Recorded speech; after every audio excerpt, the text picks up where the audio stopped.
Um, okay, so we have gone live. Hello, everyone. Good afternoon, and welcome to the NUJS Online Lecture Series hosted by the NUJS Student Juridical Association in collaboration with the NUJS Society for International Trade and Competition Law. I hope that all of you are doing safe and well. Today's guest for the lecture is Mr. KP Anand. He is the Deputy Director of Law at the Competition Commission of India. He has handled cases relating to cartels in the cement and tire industries, as well as cases relating to abuses and dominance of vertical restraints by car manufacturers. He has also been a part of the four-member delegation that represented India at the BRICS International Competition Conference held at Brasilia in Brazil. The moderator for our session is our faculty advisor, Dr. Tilotama Ray Chaudhary.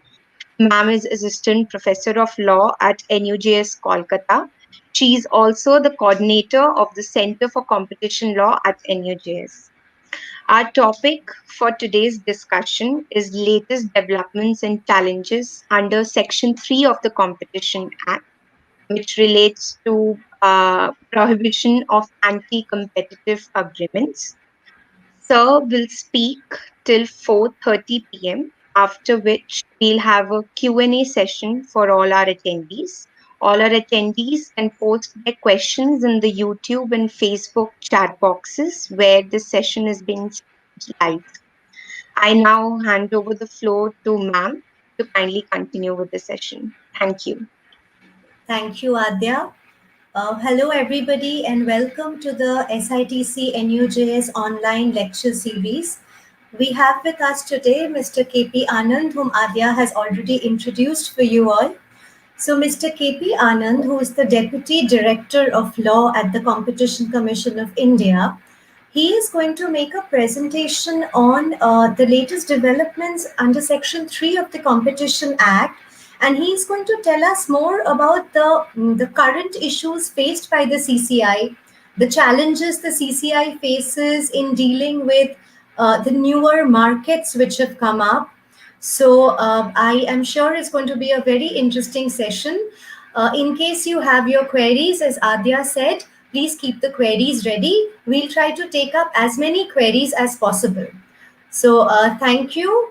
I now hand over the mic to Mr. Anand to start the session. Thanks. Hello everyone.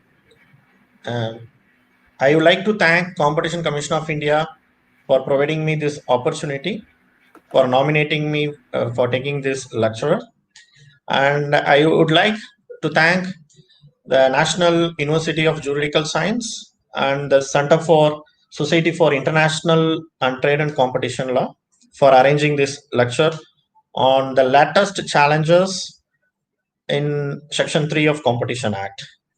So before going into the topic, I would like to first briefly discuss about the issues related with the competition. So how the evolution of competition happened. So, 1 minute, I will just share my PPT. My PPT is not opening. Okay. Yeah. Okay. So latest developments and challenges under Section 3 of Competition Act, that is the topic. Before going into the topic, if you see the milestone happened in the Competition Act in India, there are the three important milestones. That is the MRTP Act introduced in 1969 for prohibition of monopolistic, unfair and restrictive trade practices. And subsequently, when the government introduced this LPG, that is the Liberalization and Privatization and Globalization in 1991, this raises the difficulty for the administrator to the present market condition, how we are going to create a level playing field after opening the Indian market to multinational companies also, and also the new emerging companies within India as a public sector undertakings or the private sector undertakings. So how they are going to create the level playing field. So this thought has provoked the government to appoint a committee called the Raghavan Committee, the high-level committee on competition policy and law. So this committee has submitted its report on 22nd May 2002. Based on this report, the Competition Act was enacted by the Parliament and it was passed in December 2002 and received the assent of the President of India on January 13, 2003, thereby becoming the law of the land from that day. The Act establishes the Competition Commission to prevent the practices having the adverse effect on competition. So if we look into the distinction between MRTP and Competition Act, the MRTP Act does not expressly deals with the competition, and they don't have the provision related with combination, advocacy, imposing penalty, or seeking opinion from statutory authorities. And within MRTP, the government department are not covered, and they don't have the unfair trade practices or omitted from the ambit of MRTP. So all these are taken care of by this new Competition Act. The competition concepts are expressly defined. The provision of regulation of combination was introduced. The provision for advocacy, that is considered as a major function of the commission, was also introduced. And power to impose penalty factor and seeking opinion or giving opinion to statutory authority was also introduced. The government departments was brought into this ambit. So these are some of the developments happened with the new Competition Act. If we go, though the Competition Act was introduced in 2002 and passed by the Parliament in 2003 and got the assent from the President in 2003, then there are so much of litigation happened. Due to the litigation, the provisions start this section 3 and 4 related with anti-competitive agreement and abuse of dominance were notified in 20th May 2009. And as far as the section 5 and 6 related with the combinations were notified from 1st May 2011. If you look into the objectives of Competition Act, there are 4 important objectives: to prevent the practices having adverse effect on competition, to promote and sustain competition in markets, to protect the interest of consumers, and to ensure the freedom of trade. So now if you see the structure of commission, the commission sits in Delhi. At present, we have one chairperson with 2 members, and the commission is having a different divisions. Within that, the secretary is headed by a secretary for the secretariat division, and the investigation is headed by the Director General. And we have a different divisions like advocacy, economics, antitrust, combination, legal, and capacity building, and international cooperation. And these divisions are headed by advisors. So who can approach Commission CCI? So from section 3 and 4, if you see, any person, a consumer, or their association or trade association, they can approach the Commission under section 19(1)(a). The Commission can receive references from state government or central government or any statutory authority. And the Commission can have its own suo motu cases. These are the 3 ways how the cases are built in section 3 and 4 in the Commission. As far as in case of combination, there is a mandatory notification by person or an enterprise proposing to enter the combination. When an enterprise is going beyond some threshold as prescribed in the Act, they have to mandatorily notify before the Commission. So the Commission is having a different functions. If you see, the Commission is having an enforcement function, advisory function, and advocacy function. If you look into this enforcement function, the section 3 deals with the prohibition of anti-competitive agreements. The section 4 deals with the prohibition of abuse of dominant position. And the section 5 and 6 deals with the regulation of combination. We will discuss this detail in subsequent slides. So if you see the anti-competitive agreements, so the cartel is the first, section 3(3), which deals with the enterprises or persons agreeing to cooperate to limit, control, price, the distribution, production, sale, etc. Example, this is the price agreement. This is the definition of cartel. I'm just highlighting what is important for this anti-competitive agreement. We will discuss it later. And if you see, the hardcore cartel are the most serious violation of competition law. They injure the customers by raising prices and restricting supply. thus making goods and services completely unavailable to some purchaser and unnecessarily expensive for others. This is the hardcore cartel. This is the effect of the hardcore cartel. This is the reason why the cartels are considered as a more serious violation of competition law. And bid rigging, bidders agreeing to manipulate the process of bidding or reduce or eliminate the competition for bids.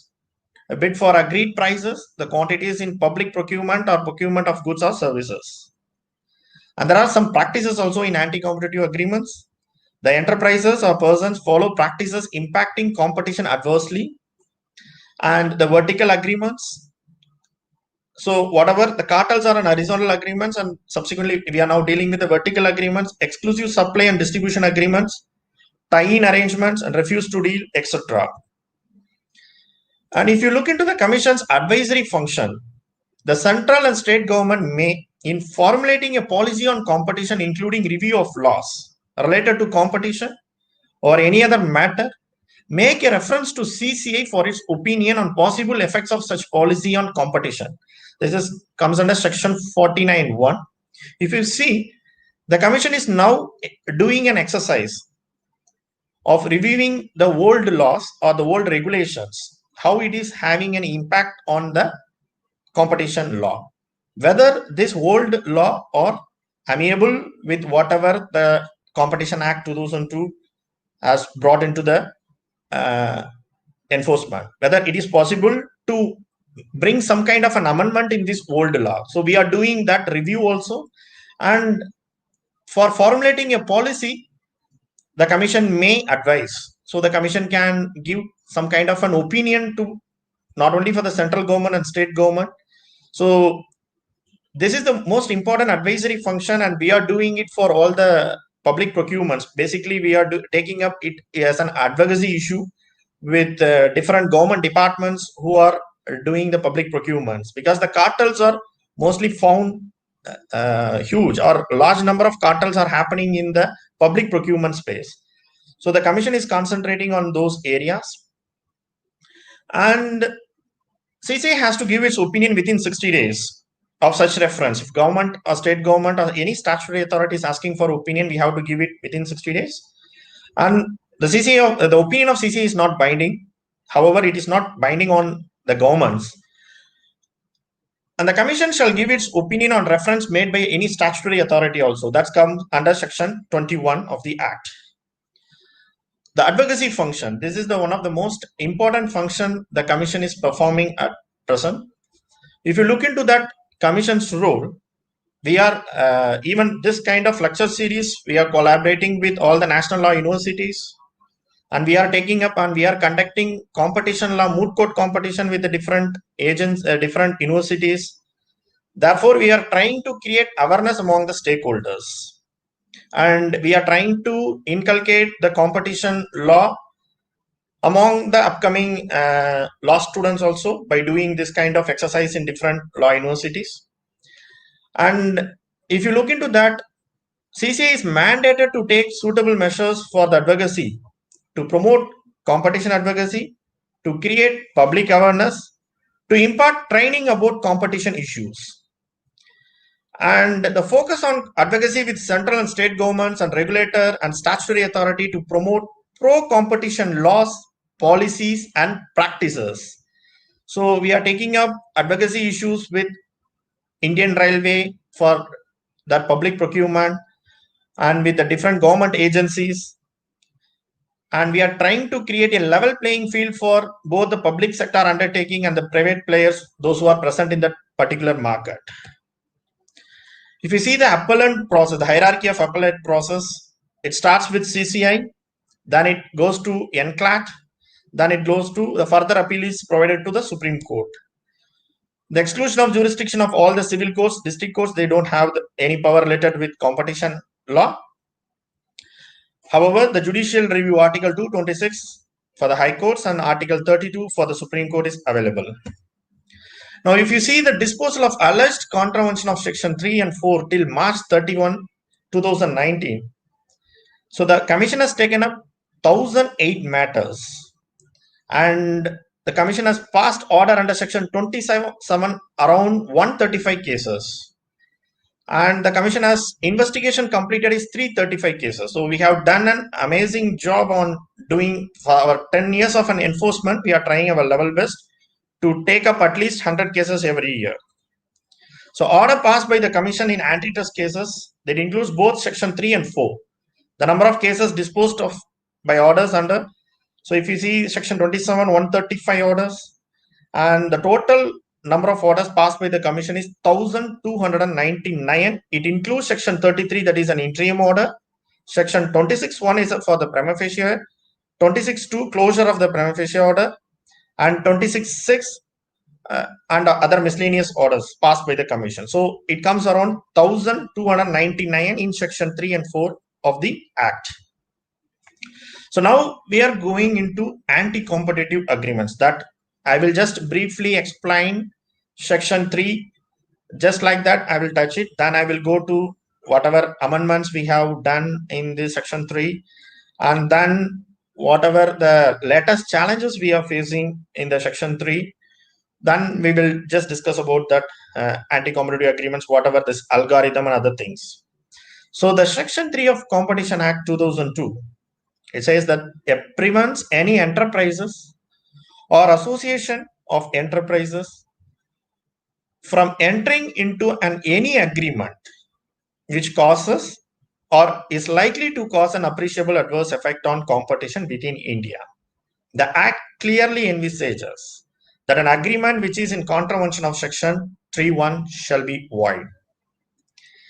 So which agreements are in contravention of the Act? If you look into the Section 3, it clearly says an agreement which restrict the production, supply, distribution, acquisition, or control of goods or provision of services, which creates a barrier to the new entrant or driving existing competitors out of the market, or leads to the foreclosure of competition by hindering entry into a new player into the market. So this is, and when you look into the proviso says that for the Section 3 of the Act provides, the aforesaid criteria shall not apply to the joint ventures. If the joint ventures enter with the aim to increase efficiency in production and supply, distribution, and the control of goods or services. So if you go looks into the anti-competitive agreement, as previously I pointed out, they are further classified into these horizontal agreements and vertical agreement. So the horizontal agreements are the arrangement between enterprises at the same stage of production. And Section 3.3 of the Act provides that such agreements includes cartels engaged in identical or similar trade of goods or provision of service, which directly or indirectly determines the purchase or sale prices, limits or control production, supply, shares the market or source of production, directly or indirectly results in bid rigging or collusive bidding. Under the Act, the horizontal agreements are placed in a special category and subject to an adverse presumption of being anti-competitive. This is also known as a per se rule. That's the reason why I said this cartels, whenever the cartel is in hardcore, there is a presumption from the Commission, or not from Act talks about that. This is also known as a per se rule.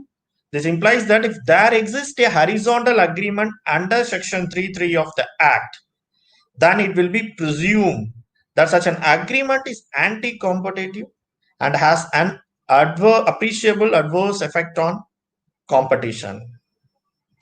So now we are moving towards the vertical agreements. The vertical agreements are those agreements which are entered into between two or more enterprises operating at different levels of production. For instance, between suppliers and dealers. The other examples of anti-competitive vertical agreements include exclusive supply agreement, refuse to deal, resale price maintenance, tie-in arrangement, exclusive distribution agreement. The per se rule as applicable for horizontal agreement does not apply for the vertical agreements. Hence, a vertical agreement is not per se anti-competitive or does not have an appreciable adverse effect on competition. So just briefly, we will see what are the vertical agreements. Tie-in arrangement, it means that any agreement requiring purchaser of good as a condition of purchase to purchase some other goods. The following ingredient must be present in the tie-in arrangement. There must be a two product that the seller can tie together. The seller must have sufficient market power to do that conduct. A tying arrangement must affect the substantial amount of commerce in that particular market.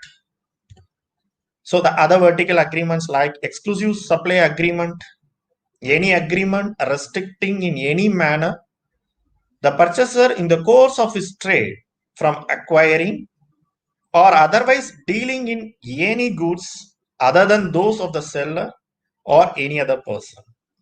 If you look into the exclusive distribution agreement, any agreement to limit, restrict or withhold the output or the supply of any goods or allocate any area or market for disposal of sale of goods. As far as this refuse to deal is concerned, the agreement which restrict by any method the person or classes of person to whom the goods are sold or from whom the goods are bought. The resale price maintenance and any agreement to sell goods on condition that the prices to be charged on the resale by the purchaser shall be the prices stipulated by the seller unless it is clearly stated that the prices lower than those prices may be charged. So what are the remedies we have? If you look into the remedies, so we have the behavioral remedies under section 27. Cease and desist order.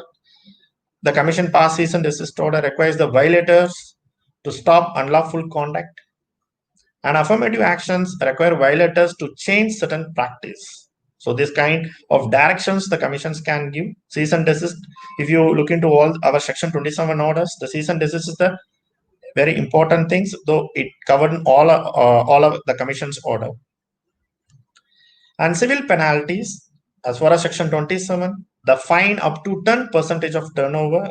And in case of, so the turnover is a relevant turnover now. In case of quarters, the 3 times of the profit, and the fine based on various mitigating or aggravating factors.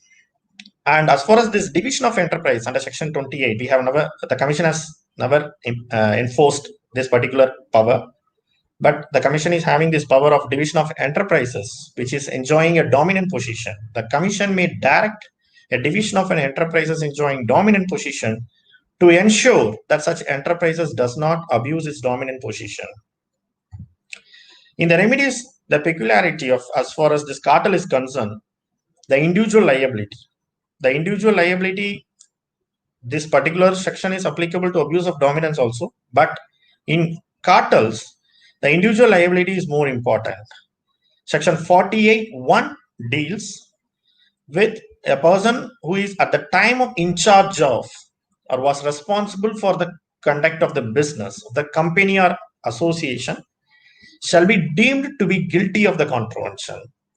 And if you look into the section 48(2), it talks about the act provides that where a contravention of any of the provision of the act or any of a rule, a regulation, order made or direction issued thereunder has been committed by a company and it is proved that the contravention has taken place with the consent or attributable to any neglect on the part of any director, manager, secretary or other officer of the company, such director, manager, secretary, other officer shall also be deemed to be guilty of that contravention, shall be liable to be proceeded against and punished accordingly.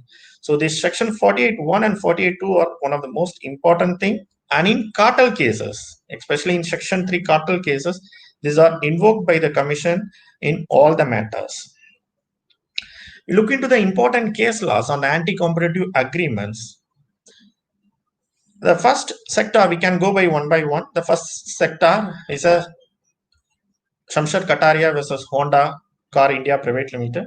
This is one of the interesting case where the informant has alleged that the genuine spare parts of automobiles manufactured by some of the OPs were not made freely available in the open market. and the authorized dealers had clauses in their agreement requiring them to source spare parts only from the original equipment manufacturer and the authorized vendors. These are the two important allegations made by the informant. And in this case, the informant has alleged only against the 3 car companies, whereas this particular behavior is prevalent in the whole market.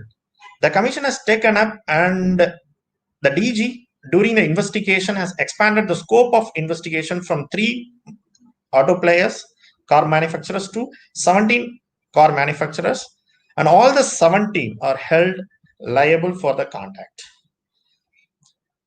The commission held that in the section 27 order that such agreements were in the nature of exclusive supply, exclusive distribution agreement, and refused to deal under section 3(4) of the Act.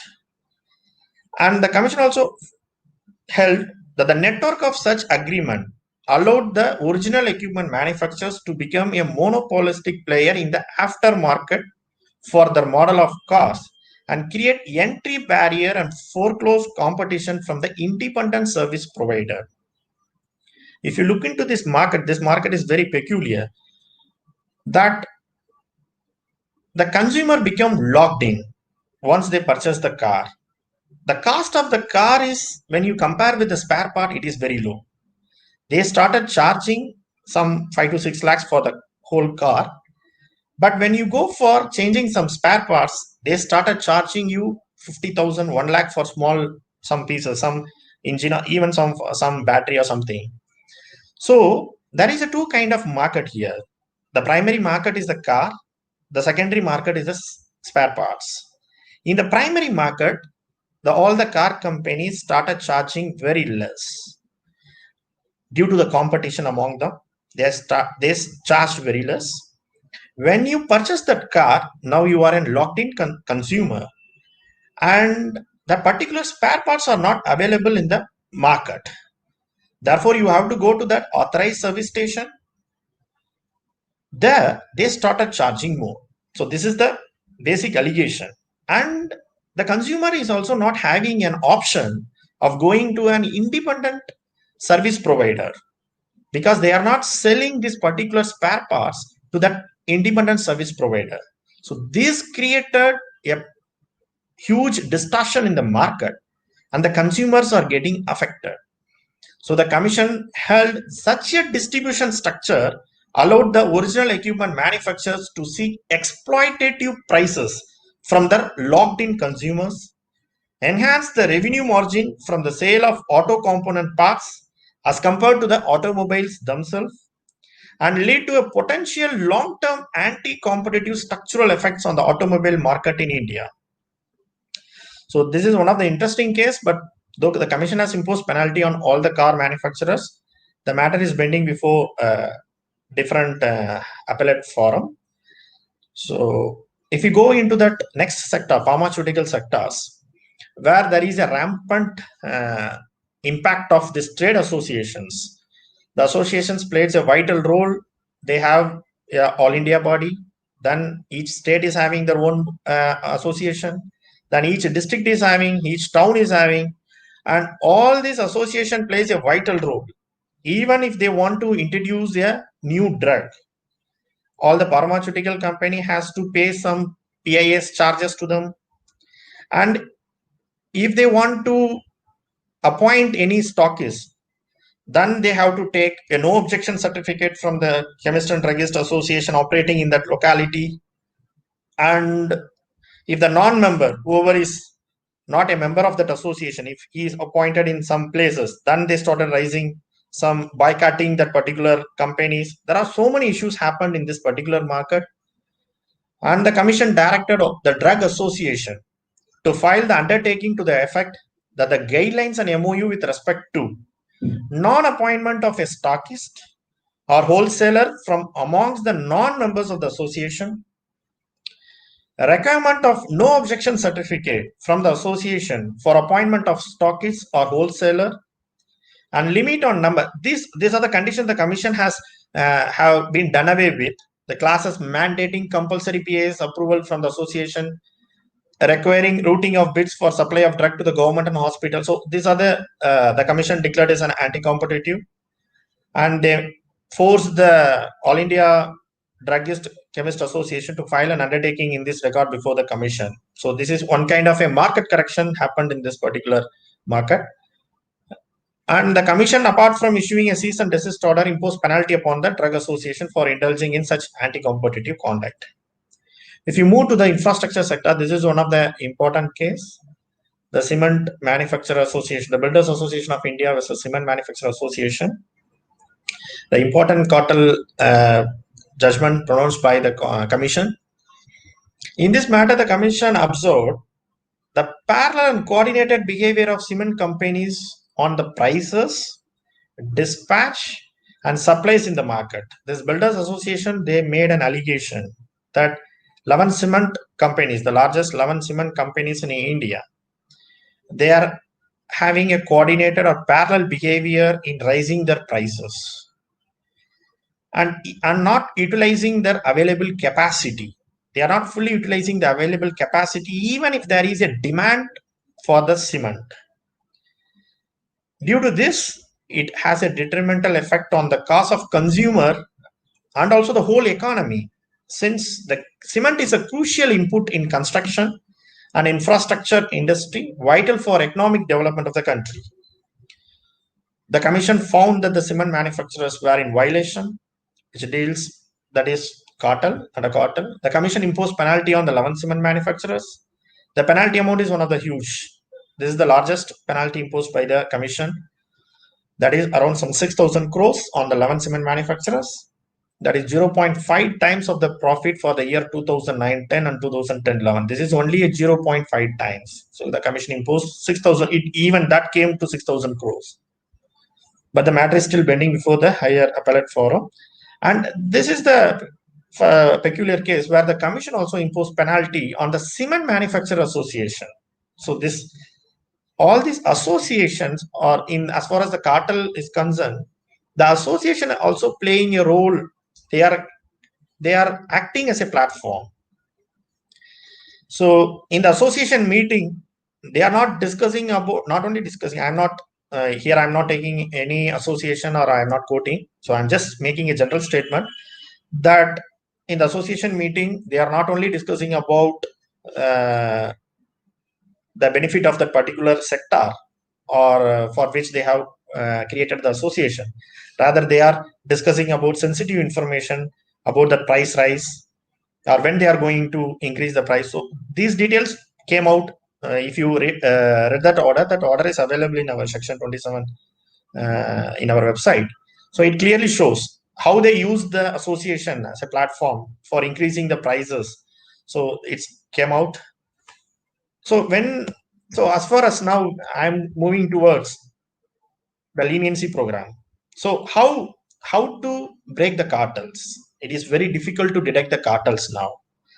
After the enforcement last 10 years, now the associations or whatever I mentioned, so now they are becoming so sophisticated.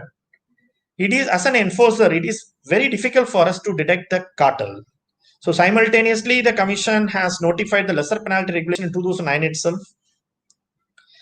By the act empowers the commission to grant leniency by levying a lesser penalty on a member of a cartel who provides full, true, and vital information regarding the cartel. That is under section 46. So here the conditions are three. He has to give a full and true and vital information. So the first applicant can be granted reduction in penalty up to 100% if the disclosure enables the commission to form a prima facie opinion regarding the existence of cartel, or if the matter, there are the two scenarios happens.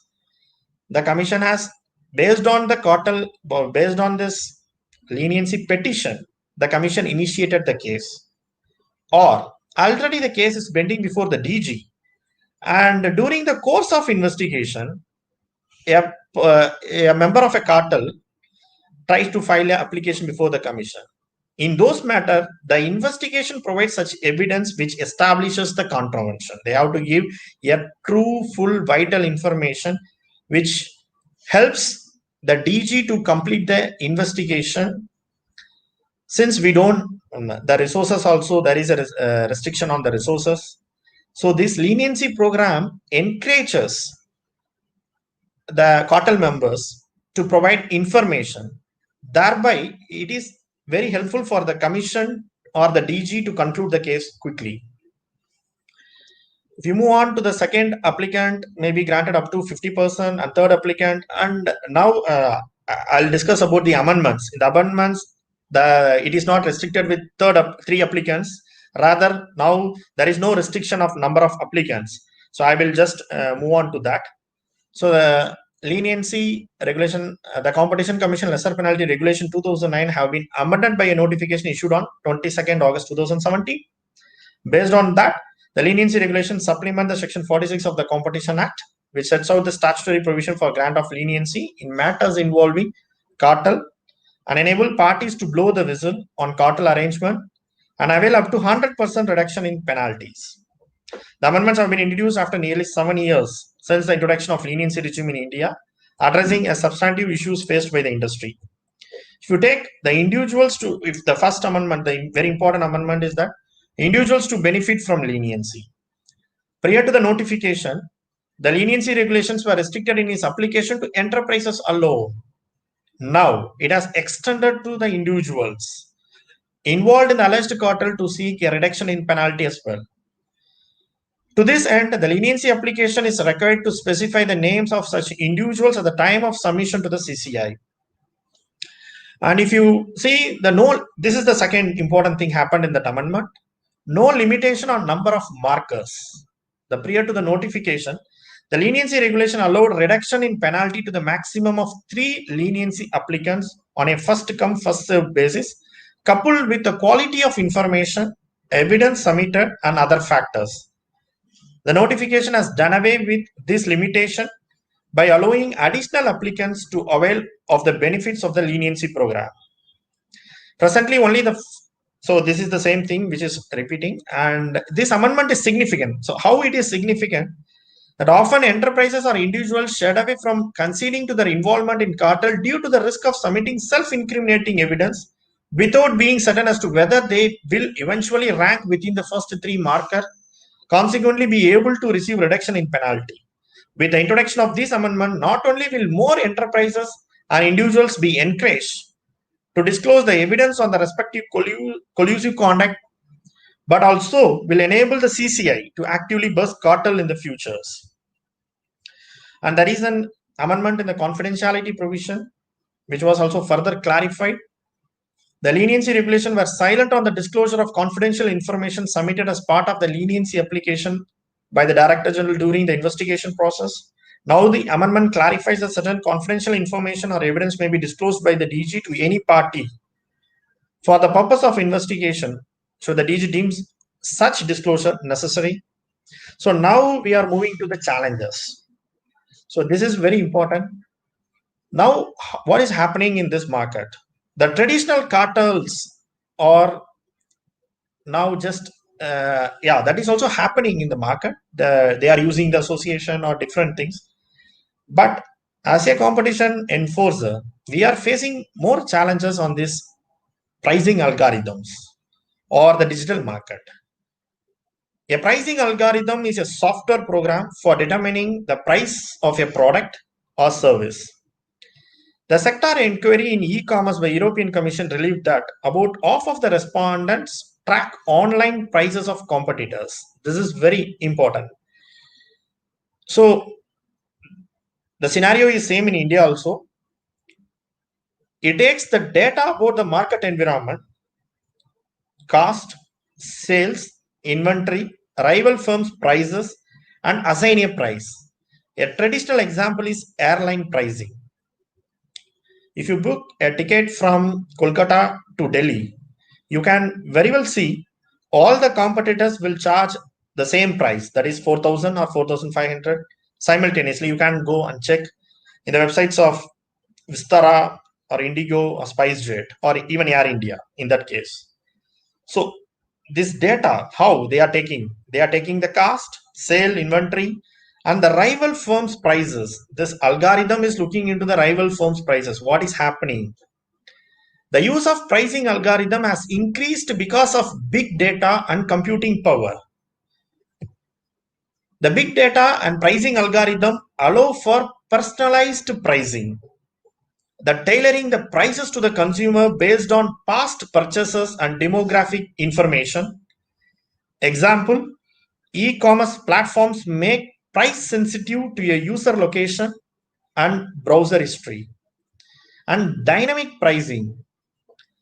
This big data and pricing algorithm, they are also help for the dynamic pricing, rapidly adjusting prices to the demand changes. When the demand increases, the prices is also started increasing.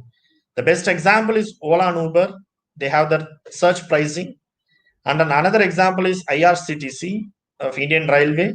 In the Rajdhani, they introduced this search pricing. Sometimes the search pricing started matching the prices with the airline tickets. So third-party pricing platforms, if you look into that, the platform matches the buyers with the sellers.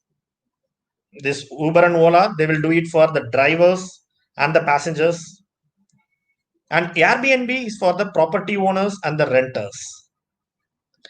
But the role played by them are different as far as the pricing is concerned. In the Uber and Ola, they set the price, whereas Airbnb, they recommends the price. Even this Magic Brick or other real estate websites in India, they recommend the price. They'll say that in this particular area, this is the pricing. The real estate market is down and this is the pricing happening in the Delhi in this particular locality. Like that, they are giving a recommendation. So now the prices are determined by some kind of platforms. So now we are facing the problem as a competition enforcers. We are facing the problem on algorithms and their collusions. Now, algorithm and the artificial intelligence, they are setting the price.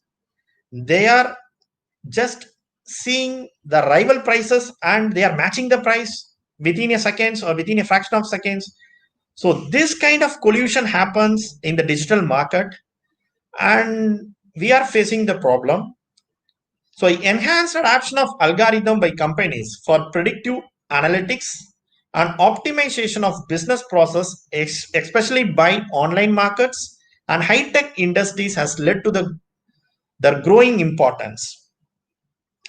But we cannot, it is wrong to blame the algorithm and collusion. There are some multiple practical applications for the algorithm which are observed in a different industry like fraud prevention, supply chain optimization, targeted advertising, product recommendation, corporate security, dynamic pricing. If you see the targeted advertisement, so the Google started, if you search something in the Google, and the Google started giving you advertisement in the in its website, targeted advertisement, you started receiving so much of targeted advertisement.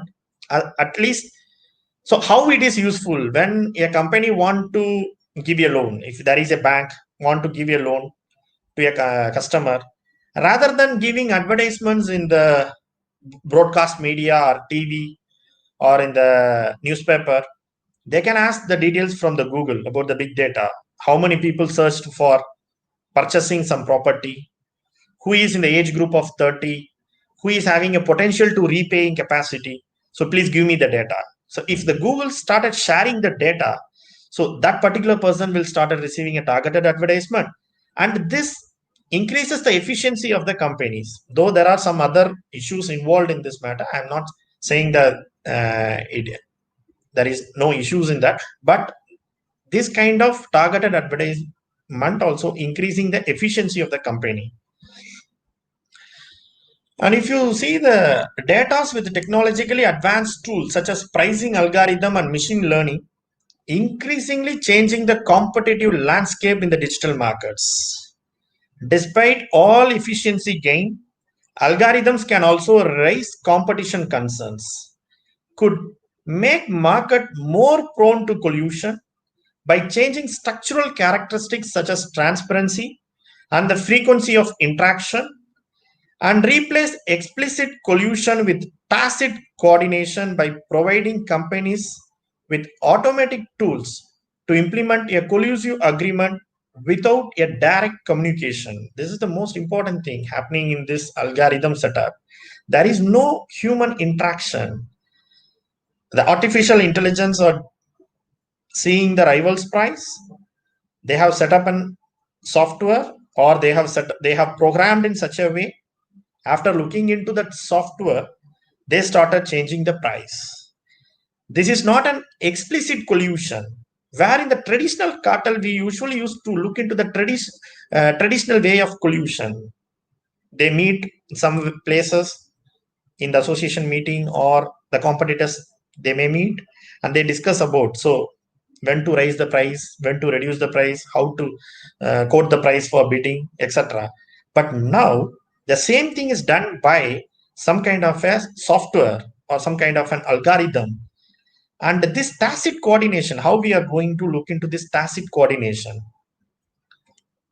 and factors that put in question the liability of individuals or firm. So as a competition authority, how we are going to fix the liability of firms or individual who benefit from the algorithm's autonomous decisions. So you have programmed that. Now that algorithm is taking a decision. If we go and ask that particular airline industry, so why there is some kind of a cut, why all the airline industry are fixing the price, they will say that no, we are matching our competitors' price. It's an oligopoly market. Only few players are there. So obviously everyone has to follow the price. So with the further development of artificial intelligence, the link between the agent, that is algorithm, and its principle, the human being, become weaker. The ability of algorithms to act and price autonomously, and the extent to which the humans can control the activities of algorithm. If you think about this, in future, if they started using the same kind of algorithm in share market, or if they start using the same kind of algorithm for fixing prices in all the sectors, then as a competition regulator, how we are going to look into that particular scenario? So burning question for competition agency, not only in India, the problem is for all over the world. Whether antitrust liability can be established when pricing decisions are made by a machine using an algorithm rather than by human beings.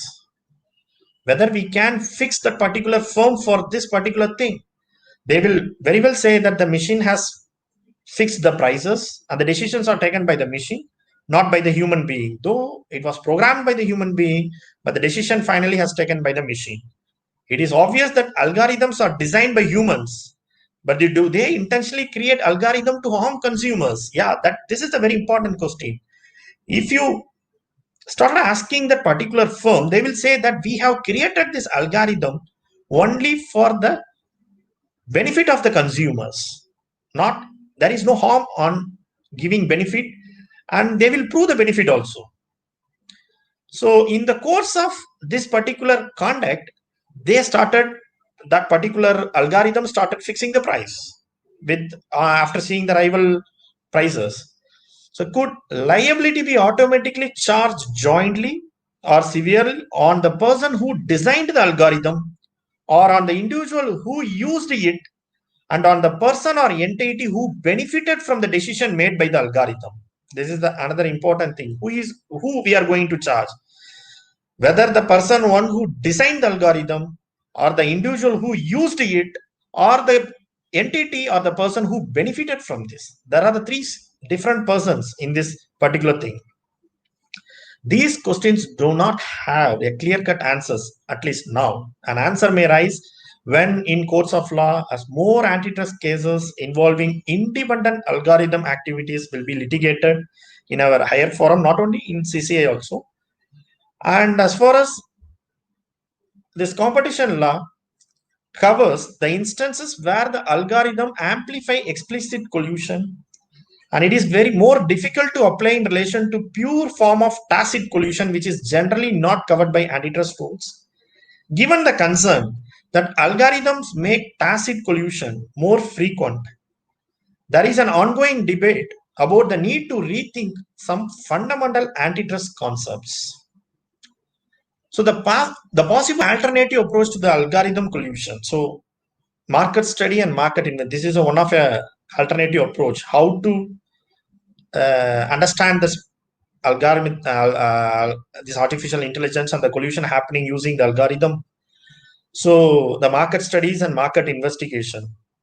Even CCI has taken up a market study on e-commerce, and that link is available in our website, and even you can see that. So this market studies is the first step towards alternative approach, how to deal with this algorithm collusion and find out so what is there in that particular market, any kind of distortion is happening in that market or not. And ex-ante merger control, that is one of the important thing. The merger control to review the coordinate effects of transaction in market, which are not too concentrated, but where pricing algorithm are widely used, and commitments and possible remedies. So now I am just going towards some challenges. So the latest development happened. There is a proposal given by the report, the Competition Law Review Committee. They submitted the report on 26th July 2019. It has recommended several amendments, so I am going to restrict myself with the section 3, the important for the section 3, whatever the amendments. So these are the general recommendations, just like a governing body. So the committee recommended that the act be amended to provide for a governing body. A governing body will consist of a chairperson and 6 whole-time members and 6 part-time members. It will perform quasi-legislative function, drive policy decision, and perform a supervisory role. And appellate authority, the speedy disposal of appeals, preferably within a period of 6 months. A dedicated bench should be created to hear appeals under the Act. And the definition. In the definition, the important thing is that in the cartel, they recommended that include the bias cartel, and consumer to include the government department or agencies. And as far as the turnover is concerned, used for the purpose of determining combination, to exclude intra-group sales, indirect taxes, and trade discounts. And the hub and spoke cartels, the committee noted that the Act does not directly address the cartel where a third party, the hub, facilitates the collusion between 2 or more competitors, the spokes, by causing sharing of sensitive information between them. It recommended the amendment to the Act to include the liability of such hub. And this is the another most important recommendation, that is the settlement and commitments. The committee noted that certain jurisdictions, like the European Union, accept remedies from parties to antitrust disputes. And these remedies may be in the form of settlements and commitments. And the settlements are generally available for cartel and require an admission of guilt from the parties. And commitments. So, by introducing the settlement and commitment, the committee want to reduce the pressure on the DG, or due to there is a resource constraint, the cases are taking so much of time for investigation. Rather, if the parties come for settlement and if they are ready to give the commitment, so this kind of things are there in certain jurisdictions. So the Competition Law Review Committee also recommended this. The commitments are applicable to all cases other than cartels and do not require any admission of guilt. The committee endorsed such a mechanism to ensure speedy resolution of cases. This is the most important thing. They want to dispose the cases so quickly, and we need to correct the market. There need to be a correction in the market. So in that correction has to be in speedy manner. And it recommended that the Act be amended to empower CCI to allow the settlements and commitments for certain types of anti-competitive agreements, like exclusive supply agreement and for abuse of dominance. This particular settlement and commitment is not for all the section. They have recommended specific conduct for which they are proposing this recommendation. So when we reach, as far as section 3 is concerned, traditional cartels are now moving towards the digitalization. And as a competition enforcer, we are facing a problem. The changing market characteristics that affect the likelihood of collusion. Now the collusions are happening in either by the artificial intelligence or using a software in algorithm. So this kind of things are happening in that particular, the market is so dynamic and the characteristics is also changing so frequently. the direction and magnitude of the effect is still not clear, not only to Indian Competition Authority, the same situation prevailing in other jurisprudence also. So they don't have the clear vision on what is happening. So how this digital market is evolving, how this digital market is going to play in future. So it is still not clear. If at all the regulatory intervention needed in this particular market, then the parties are the particular digital players. They're also making statement that this may hinder the investment and the innovation in the digital market. That is very important. The competition law should not curb the innovation. So we have to encourage the innovation. So by entering into the regulatory intervention, and we should not stop any new kind of innovation happening in that market and pose substantial enforcement cost. And if regulatory measures are deemed absolutely necessary, then the policymakers should carefully design regulation that minimize competitive impact in the digital market. I think the government of India is also proposing to bring some kind of a digital regulator. There is a proposal. I'm not sure about that. So there is a proposal for regulation in the digital market, a sectorial regulator they are planning to create. So these are the conclusion.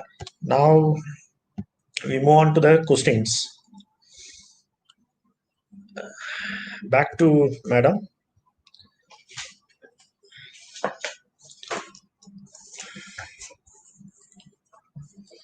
So questions, some of the questions I got it. Yeah. Hello. I think the moderator will take up the questions one by one. Yes, so I've just made a list of the queries. So I'll go in order of your presentation. So the first few questions we have are on the leniency regulations. That leniency, by and large, all over the world, it is discretionary. Yes. So there are two questions which have come with respect to leniency. So the first question is, if you can shed light on the claim that the leniency regulation does not affect everyone equally. That's the first question. And second question related to this is, how is the quantum of leniency decided by the commission? I mean, is there any certainty to this procedure? So these are the two questions. Ma'am, first I'll address the second question, which they asked about the quantum of penalty decided by the commission. If you look, when a person first approach from the cartel, when a person approach the commission, he will get the first marker status, but he has to disclose full and vital and true information to the commission. So that particular person or an enterprises, they will get the 100% penalty waiver. A second person will get 50%, and the third and the subsequent person they will get 30%. And all this, or the commission is having a say on this. This is not this 100%. The commission, in some of the cases, if you look into the commission's order, section 27 order, it is clear the commission has not given 100% to the first marker status also. So it is not mandatory on the part of the commission to give 100%, but the first marker, if the person comes with full information, full true information, the commission, based on the quality of the information, the commission will give him 100% marker status. So this is the 100, 50, 30. And subsequently also the commission will look into the quality of information, and they will go with the reduction of waiver of penalty. So based on this, the calculation will come. So this is the way. So this is the as far as the first question. Ma'am, you please repeat the first question. Not able to So get the that. first question basically is that if you could shed any light on the claim that the leniency regulation has not been uniform, as in it does not affect everyone equally. This is a general statement made by them. The law is very clear. It's a law of the land, and it is in the act. So we have to, commission has to enforce the act. So it is not just like we are showing any kind of partiality for some sector or some particular individual or particular enterprises. Whenever there is some kind of information we got through using the leniency petition, definitely we will take it up the matter and it is resolved and it will see the light of the day based on whatever provisions incorporated in the act. So this kind of general statement, I don't know how they made this statement. Okay, no, it's so I'll just move on. So I think these were the two leniency related queries Okay, ma'am. about how it's actually the practically leniency is granted by the commission. Yes, Now, ma'am. another interesting question which has come to me is that in the times of now, I really don't know because this appears to be a little ahead of its time. But the question is Okay. that in the Uh, times of COVID-19, how yeah. will the CCI ensure that the vaccine sale is not monopolized? Yeah. Ma'am, but yeah, the question is very good question. But if you look into that vaccine production, ma'am, the companies have invested hugely and they are doing the research and development. For that, the cost is so huge. So at that, this particular thing is mingled with intellectual property also. If that particular company had an intellectual property right over that particular vaccine, then they have a right for fixing the prices. But whether the prices should be excessive or unfair, whether the commission has to determine this, no. I think the commission, as far as this particular thing is concerned, the commission will not enter into that excessive pricing, at least at the time of introduction of that particular vaccine. If you look into that Monsanto case, the same kind of an allegation happened where the Monsanto, the company, okay, that case is sub judice. I don't want to discuss about the case. Uh, so the answer to this particular question is specific.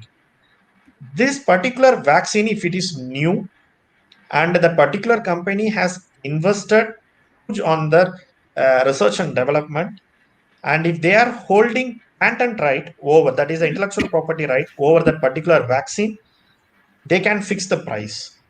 This is my understanding, ma'am. And the commission can look into this once the vaccine, whether the vaccine is reaching, or I don't know whether you are talking about the COVID-19 vaccine. If that is the case, then it is a emerging scenario. We have to wait and watch what's happening. Yes, ma'am. Next question. Okay, thank you. The another question over here is regarding Geo and the violation of Section 3 by Geo after entering the market. So, so basically, they are asking you to kindly shed some light on this issue. Yeah, since that matter is also, I think, in sub judice with the Supreme Court. But as far as Geo is concerned, the commission made one very good observation. And the Geo entered the market, they have every right. A new player, when is trying to enter the market, they have every right to fix the price or every right to give some kind of a discount. So that's what the commission taken a stand, and so I am also agreeing with that. But since the matter is sub judice, better not to discuss about the specific cases. That's what I'm thinking. The matter is pending in Supreme Court, so let's not discuss about that. But so basically, when a new player enters the market, that player is trying to give a reduced price, and when that monopoly player, when that becomes a monopoly player, in this case, there are other players also in the market like Airtel, Vodafone, Idea, so BSNL and MTNL. There are so many other players in the market. So as such, that particular Geo is not monopolistic at the time of the entrance. That's my opinion. Yeah, next Okay, question. sir. Right. Thanks. So now there is another question. So Yes, ma'am. basically, this question is more on anti-competitive behavior in digital markets. Yeah, So the first limb of the question is if you could shed some light on anti-competitive behavior in digital markets. And yeah, the second question I received is basically also with respect to verticals. I think on in the digital market about if companies like Amazon give preference to their own retail subsidiaries. So how would the commission deal with this? So the commission is looking into that competition effects, how this is affecting the competition. When we did our this market study, also the commission looked into that how this digital market is playing. So what are the players in the digital market? How the digital market is performing? What is the role of this algorithm and artificial intelligence as far as the digital market is concerned? So how this market dynamics is changing? If you see the digital market, the perfect example is 4 years back, 5, 4, 6, 7 years back, during my college days, I think we have that social networking site Orkut. Now, after some times, the Orkut is a non-exist entity. So what happens to Orkut? So now everywhere you have the Facebook or Instagram or LinkedIn or different social networking sites. So after down the line, after 4 or 5 years or after 10 years, what is going to happen to this particular companies? Whether they are going to be a dominant player for the rest of the centuries, or a new entrant with a innovative thoughts will replace this particular players. That is the question the commission is looking at. How far this dominance is going to sustain, whether the Google or Amazon or Flipkart. So whether this dominance are permanent one. So if you see, if you look into the traditional market, I think 15 years back we used to have STD booth or ISD booth in every nook and corner of streets. Now there is no STD booth. No one is now we can't even see the STD booth anywhere in India. What happened to the STD booths? Now, if you see the messaging, we usually used to pay for SMS, 10 SMS, 10 rupees, 20 rupees. And we usually used to say that use that SMS or sending message using the pages. So now what happened to this SMS service? Everyone is using WhatsApp and everyone is went to the communication app. So this is the dynamics of the market. This digital market is evolving and fast changing. If something is not changing or something is not dynamic, then obviously that particular idea will be replaced, or the particular entity will be replaced by something a new idea. So that's what happening in this market. That is the reason why the commission has done this market study on e-commerce. And we are also trying to understand what is happening in other jurisdiction also, how they have handled this matter, how they have used this big data and this collusion of the algorithm or artificial intelligence and their impact on this big data on this digital market. So how the prices are fixed. So the commission also looking into that, and the commission is well aware of the scenarios. So they're also, this is my answer for this question. Yeah. So if you have Right. any other Thank question, you. yes, ma'am. Thank you. So I have a couple of questions, Yes, ma'am. Yeah. a few more, and I think we have time to take a few more Yeah. Yeah. Yeah. questions. Yes, Okay, ma'am. thank you. So, so the first question here would be in a recent judgment by the NCLAT in the case pertaining to Ola and Uber, an interesting observation was made regarding locus standi. So, do you have any views on that? Can you tell us something about that, please? But if you look into the locus standi, since it is a judgment of an appellate tribunal, I'm not going to specifically address this issue. But if you look into the locus standi, whether the commission has to, there are the two arguments. Whether the commission has to look into the locus standi of informant, even the commission can take up the suo motu cases. So it is having its own power of taking up suo motu cases.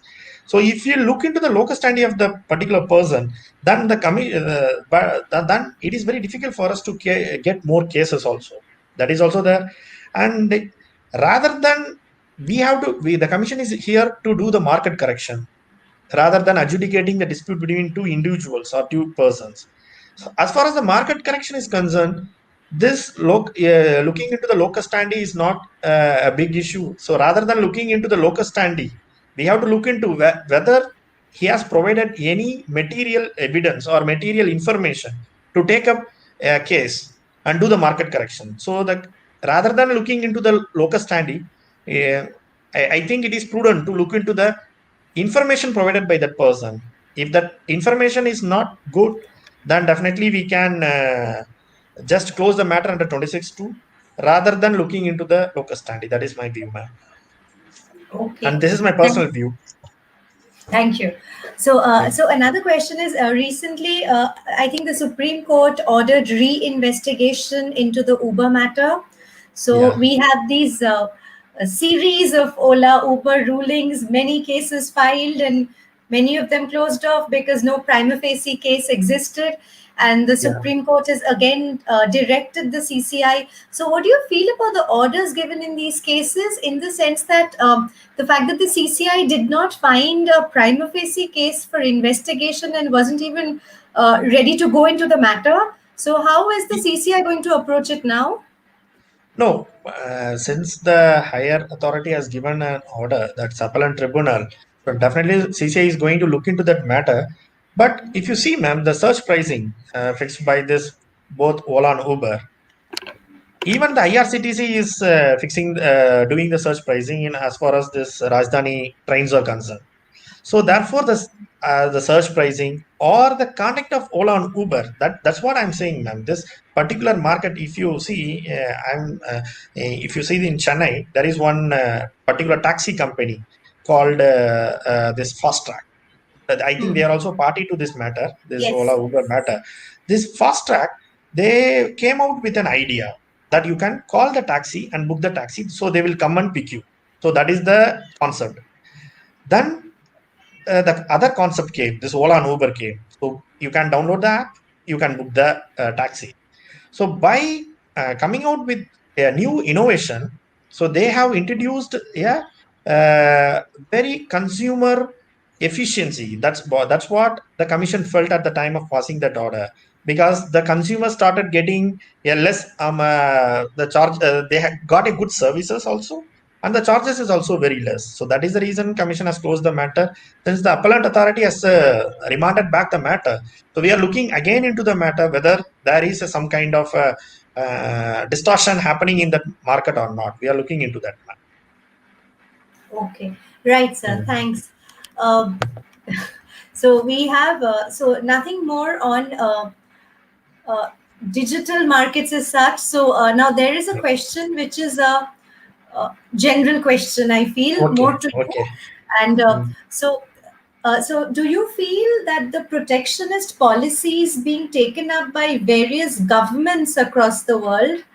Uh, do you feel that they are anti-competitive and they really need to be looked into by the But competition yes, regulators? this is a very good question. If you look into that, the competition authority of China, the Chinese companies are protecting trust. The Chinese authorities are protecting the interests of Chinese companies.